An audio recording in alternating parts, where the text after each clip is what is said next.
नमस्कार मित्रांनो, आपल्या आयुर्वेद मराठी चॅनेलवर तुमचं सगळ्यांचं स्वागत आहे. आज आपण लहान मुलांना रोज काय भरवावं याविषयी थोडक्यात माहिती जाणून घेऊया. लहान मुलांना रोज काय भरवावं या विचारात नेहमी पालक असतात. बाळ 6 महिन्याची होईपर्यंत स्तनपान चालूच असते. बाळ 6 व 7 महिन्याचे झाले की हळूहळू आपण त्याला दुधाव्यतिरिक्त अन्नपदार्थ घ्यायला सुरुवात करतो.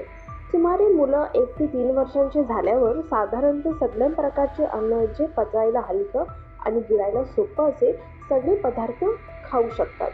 फक्त मुलांना कोणत्या पदार्थाची ॲलर्जी नाही ना हे जाणून घ्या. व मित्रांनो, पातळ आणि पिझ्झासारखे पदार्थ कमी करून हळूहळू सामान्य जेवणाची सवय बाळांना लावायची वेळ आली आहे.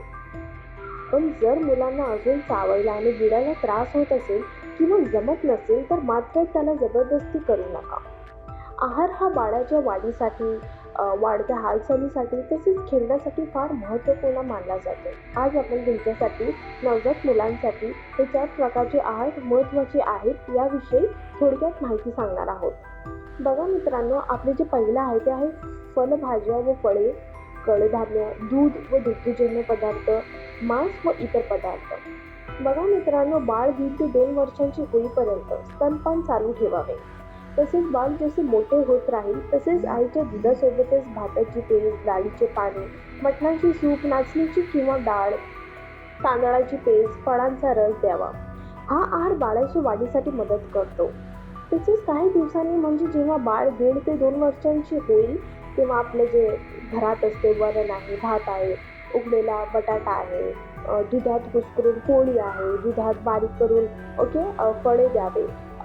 आणि जेव्हा बाळ 2.5 वर्ष पूर्ण करेल त्यानंतर त्याला आपले जे घरात जेवणासाठी जे तयार केलेले पदार्थ असतील ना तेच थोडे कमी तिखट करून या वयाच्या मुलांना देता येतो.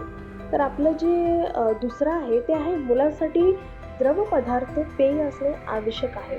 बघा मित्रांनो, बाळ जेव्हा 2 वर्षांचे होईपर्यंत त्याला आईचे दूध द्यावे. बाळाला जेवढे पाणी पाजत येईल तेवढे छान असते. बघा, जेवताना अधूनमधून बाळाला पाणी पाजले पाहिजे.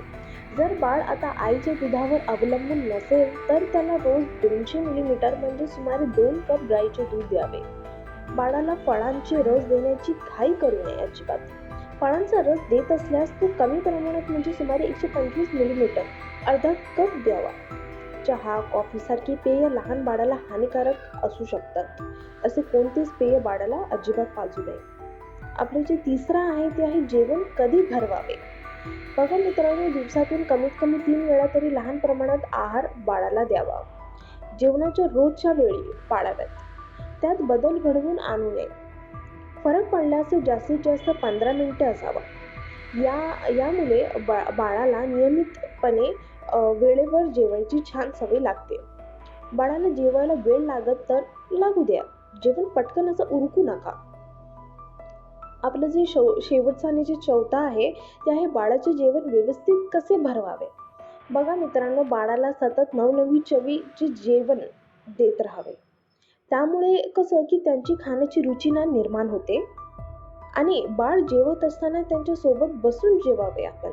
त्यातून त्याला बरंच काही शिकायला मिळते. एकच प्रकारचे जेवण वेगवेगळ्या पद्धतीने भरवण्याचा प्रयत्न करावा. बाळाच्या वाढीचे खाद्य आवडीचे खाद्य अनेकदा त्याला भरवावे. बाळाला खेळत जेवण भरवावे. हसत खेळत जेवण व्यवस्थित आपला पार पाडते. आणि बाळाला ॲलर्जी आहे तर सावध राहा. मात्र बाळाला अनेकदा ॲलर्जी असल्याचे सामोरे आले आहे. सर्वसाधारणपणे दूध, अंडी, सोयाबीन, गहू, मासे इत्यादीची ॲलर्जी असायची शक्यता असते. काही बाळाला याचा फारसा फरक पडत नाही, पण जर बाळाला ॲलर्जी असल्याचे दिसून आल्यास तर लगेच संबंधित डॉक्टरचा सल्ला घ्यावा.